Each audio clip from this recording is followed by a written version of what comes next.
Pensar que a importância que a gente tem nessa independência, principalmente em momentos de acirramento da disputa da luta de classes, né? Porque imagina, por exemplo, se tivesse de fato tido um golpe no 8 de janeiro, né? Ou se, enfim, se esse acirramento aí, a gente ter uma mídia independente própria é fundamental para a gente conseguir seguir propagando, né, as nossas ideias, assim. E aí, puxando também um outro gancho, essa questão da própria censura, né, que é o tema aqui da nossa live, a própria censura é um conceito em disputa, né? A gente sabe que enquanto nós queremos espaço e queremos não ser é, não ser barrados em apresentar as falhas do capitalismo, né? Em fazer as conexões entre o capitalismo e os problemas que o nosso povo passa.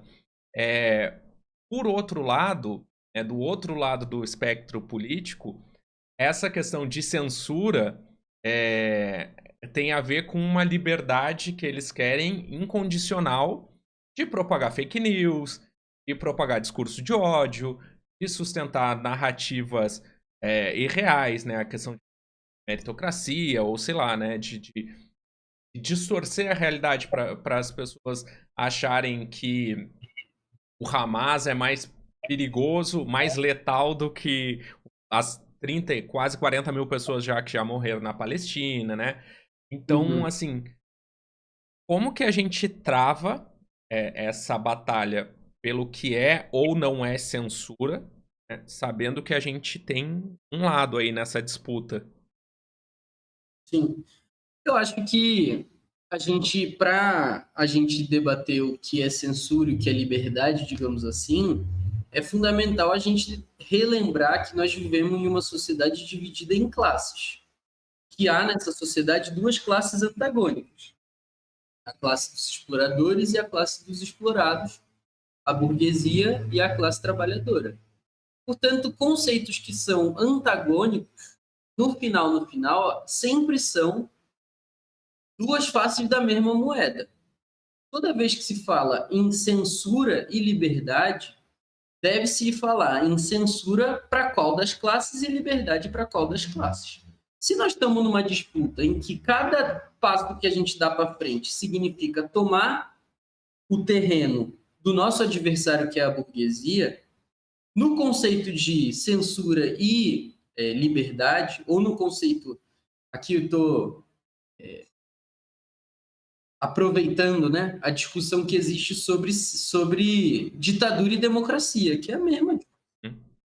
Quanto mais liberdade, a liberdade para a burguesia significa exatamente a censura para nós. E a liberdade para nós significa exatamente a censura para a burguesia. Quanto mais esse conceito está em disputa, porque nós vivemos numa sociedade em disputa. Hum? E tudo que é bom para nós é ruim para eles, e tudo que é bom para eles é ruim para nós. A liberdade deles, fundamental, é a liberdade de explorar. E explorar exatamente o nosso trabalho. E tudo que for liberdade deles, liberdade de expressão para eles, necessariamente vai precisar ser censura para nós. Porque só é possível eles defenderem a posição deles se a gente não estiver defendendo a nossa. E toda vez que a gente for defender a posição da classe trabalhadora, a posição da revolução, vai ser uma censura para eles. Uhum. Porque avançar a revolução significa atrasar a liberdade deles, entendeu? Então, esse conceito de censura e esse conceito de liberdade são conceitos que só fazem sentido, que a gente só vai conseguir realmente entender o que significam caso a gente coloque eles na divisão de classes da sociedade. E aí, quando a gente bota quando a gente botar a luta de classes dessa disputa, nessa discussão, acho que fica mais claro por que há uma disputa. Exatamente porque são interesses antagônicos e, portanto, vão ser. As nossas posições sempre vão ser antagônicas nessa discussão do que é democracia, do que é liberdade e do que é censura. E eles querem defender a liberdade deles de manter o capitalismo e de poder falar o que for necessário para manter o capitalismo. Não importa se é verdade ou se é mentira, não importa se mais gente ou menos gente vai morrer por isso, porque o fundamental é manter o capitalismo. E o que for necessário para isso, eles vão chamar de liberdade de expressão. E, para nós, tudo que for contra o capitalismo vai ser censurado. E vai ser censurado, inclusive, em nome da liberdade. Para eles. Uhum. Só que é muito, é, muito engraçado também, né? Que a gente entende que essa disputa a gente tá travando em consequência de uma luta de classes, mas a gente vê que quem tá na linha de frente ali defendendo a classe exploradora são explorados, né? Porque a gente vê, tipo assim, trabalhadores também pagando fake news e também lutando por essa liberdade de expressão irrestrita, né? De poder ser racista, de poder ser homofóbico, tudo, né? E a gente vê que a própria classe trabalhadora tá ali defendendo os interesses da classe exploradora, né? E tu acha que essa disputa que é feita, a luta de classes sendo disputada entre pessoas da mesma classe em alguns momentos, né, por conta dessa ideologia que é posta na gente, existe alguma possibilidade, aí até para pegar um gancho aí, né, que a gente estava falando de cinema mais cedo, de ter alguma espécie de guerra civil ou qualquer coisa assim, uma ruptura mesmo, de pegar uma polarização assim tão grande que o nosso próprio povo trabalhador entre em conflito? Eu acho que é uma coisa que a gente também falou um pouco antes, né, Tiago? No final, a burguesia não pega em armas, né? É. Quando você tem uma guerra aberta, uma guerra em armas, né? No final sempre vão ser membros da classe trabalhadora que vão estar disputando entre si. Então, no final, toda guerra civil é uma guerra entre membros da classe trabalhadora. E, e é desse jeito, inclusive porque a burguesia não tem condições de governar sozinha. A burguesia sempre precisa convencer a classe trabalhadora de que da manutenção do capitalismo. Não é porque a burguesia não pode existir enquanto classe diferente de nós podemos viver sem ter burguesia. Nós não precisamos da burguesia para viver. Mas a burguesia não pode sobreviver sem a classe trabalhadora. Porque para existir burguesia é necessário ter, para existir exploração, é necessário existir o explorado. Então a burguesia só consegue ter lucro caso extraia a mais-valia do trabalhador. Portanto, a burguesia sempre vai precisar convencer setores da classe trabalhadora de defender a manutenção do capital. E é por isso que existe tantas ferramentas, tanto aparelho de dominação ideológica da classe, tantos jornais, tantas redes, tanto financiamento em disputa política e ideológica, para que a classe trabalhadora defenda a manutenção das coisas como estão. Uma parte dessa classe não vai se convencer de que o capitalismo, uma parte dessa classe vai se convencer que o capitalismo é bom e vai defender o capitalismo. Mas isso é uma pequena parcela. Não vai ser todo mundo que vai defender isso. Outra parte, então, você tem a primeira barreira, digamos assim, de dominação ideológica, que é defender o capitalismo. Aí pronto, você convence uma parte da classe que o capitalismo é bom. A segunda parte, aí uma parte passou, disse, não, gente, não é possível que o capitalismo é bom, olha a desgraça que eu vi. Aí você vai convencer essa outra parte, então, não. Tudo bem, o capitalismo não é bom, mas é o que tem. Não tem jeito. Você nasceu desse jeito, vai morrer desse jeito, vá para o seu trabalho e não se meta nisso. É a segunda barreira, digamos assim, da disputa ideológica. Ainda tem gente que diz, não é possível. Eu vou viver nessa desgraça pro resto da minha vida. Tem que ter alguma coisa para fazer. A última barreira é a que diz assim, você quer fazer alguma coisa, então faça alguma coisa que não vai derrubar o capitalismo. Só não vai ser comunista. A única coisa que você não pode. Tudo bem, você quer fazer alguma coisa? Então vá fazer qualquer tipo de coisa, menos defender o socialismo.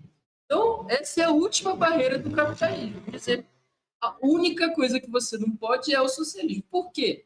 É tão importante ser contra o socialismo? Porque na história do capitalismo, quem conseguiu derrubar a burguesia em algum país do mundo, em vários países do mundo, foram os comunistas. Então, essas, digamos assim, são barreiras de dominação ideológica, porque se a classe trabalhadora se convencer que o comunismo é melhor que o socialismo, no socialismo não se passa fome, no socialismo todas as crianças têm escola, no socialismo as pessoas não moram, não ficam sem casa para morar, e etc, etc, as pessoas vão querer viver essa vida. As pessoas podem ir no cinema, no teatro, ler, não precisam ficar o dia todo no Instagram, as pessoas vão querer viver essa vida. Então, o capital, por isso é tão necessário investir para o capitalismo, investir na dominação ideológica. Isso se dá de todas as formas, inclusive através do cinema. Mesmo quando há uma guerra civil no cinema dos Estados Unidos, não é uma guerra civil entre comunistas e a burguesia. São entre duas parcelas de defesa duas parcelas que estão em defesa de projetos diferentes de capitalismo. Então, a alternativa que tem é um capitalismo um pouco melhor. Não é derrubar o capitalismo. E até outra coisa, né, que a gente estava falando, né, que a gente sobre a censura, o próprio comunismo também é um conceito em disputa, né? A gente tem tem como exemplo aí ver que quem mais falou de comunismo nos últimos anos foi o Bolsonaro, por exemplo. A gente viu o Bolsonaro falando mais de comunismo do que uma grande parcela da própria esquerda, né? E até eu estava lembrando um caso, essa semana agora aconteceu de um colega de trabalho, assim, e segue também nas redes, aí tava falando assim, eu vi um vídeo teu, assim, pô, corto com tudo que tu falou ali, tinha só um ponto, assim, pequeno, assim, que ele ficou na dúvida e tal. Pô, eu concordo com tudo que tu falou, mas eu não sou comunista, tá? E aí, tipo assim, e aí eu falei, não, tranquilo, tudo bem, tipo, mas achei que ele ia dizer que, sei lá, que era petista, alguma coisa assim. Eu sou de direita. Eita. E eu fiquei pensando assim, tipo assim, como assim, Tá sabe? sendo errado, né? Tipo assim, como assim, sabe? Tipo, mas é isso. Eu acho que fala muito sobre essa disputa ideológica que a gente tá fazendo, porque é isso, o vídeo fala sobre a exploração que a gente sofre, sobre os problemas que a nossa classe passa. Isso aí é evidente para todo mundo. Se é de direita, se é de esquerda, os problemas estão aí, batendo na nossa cara todos os Sim. dias. Só que a gente existe essa propaganda ideológica para jogar a culpa que é do capitalismo em outra pessoa, né? Ou jogar no comunismo, ou jogar em alguma outra. Algum outro bode expiatório aí, né? Exatamente, acho que é isso, né? É essa questão de que a disputa ideológica principal vai ser essa. A disputa, se no final, a disputa é para isso, para que as pessoas não se tornem comunistas. Porque se só os comunistas podem derrubar o capitalismo, acabar com o capitalismo, é isso que você tem que dizer que elas não têm que ser. Isso que vai ser mais demonizado, isso que vai ser mais criminalizado, e por todas as formas. Esses dias eu estava lendo um livro do Rui Mauro Marini, que é o autor da Dialética da Dependência, né? Um dos autores dessa teoria da dialética. Pronto. E aí tinha uma passagem, eu não sei, não era essa edição, não, era uma outra edição, mas tinha uma passagem no começo que falava sobre a biografia do Rui Mauro Marini, Thiago. E aí tinha uma passagem que dizia que quando ele volta do México e vem para o Brasil, os principais expoentes da economia e da teoria econômica de esquerda era o FHC. Um deles era o FHC, tinha outros. Uhum. E aí ele fala assim, eu não conseguia reconhecimento no Brasil. Ninguém me levava a sério no Brasil. Lá no México, eu editava revista e tal, produzia e tal e coisa, e no Brasil ninguém me levava a sério. Mas eu também não queria reconhecimento de ninguém, não, bicho. Porque se eu não podia defender o comunismo, o socialismo na minha teoria econômica, eu não queria que ninguém me reconhecesse. Porque é isso. E eu estou dizendo isso por quê? Porque o capitalismo vai usando todas as ferramentas possíveis para fazer isso. Se você quer, você quer defender a mudança econômica, então defenda aqui uma reforma, defenda aqui uma teoria que avance, assim, que bote mais direito para o povo dentro do capitalismo, mas você só não pode defender o socialismo. Inclusive, é exatamente esse processo que o Rui Mauro Marinho estava passando. Não, tudo bem você ser de esquerda, tudo bem você ser sindicalista, tudo bem você defender distribuição de renda privada. Aí não, né, bicho? Aí você tá ficando maluco e tal, e foi exatamente esse processo que ele passou. E a academia, sendo aí, né, o próprio Bolsonaro diz que a academia é uma fábrica de marxista, mas a academia tem essa posição. Inclusive a posição, muitas vezes, de revisar o marxismo. Não, o Marx também não era tão radical assim, né, gente? Isso aí é errado. A Revolução Russa também fez acordos. Veja, colocando como se, por exemplo, a NEP fosse o principal da Revolução Russa. E não o que, depois de 4 anos, tomou tudo chute na bunda de novo, foi todo mundo embora, entendeu? Então, eu acho que esse é o centro. A disputa fundamental da ideologia capitalista é combater o socialismo.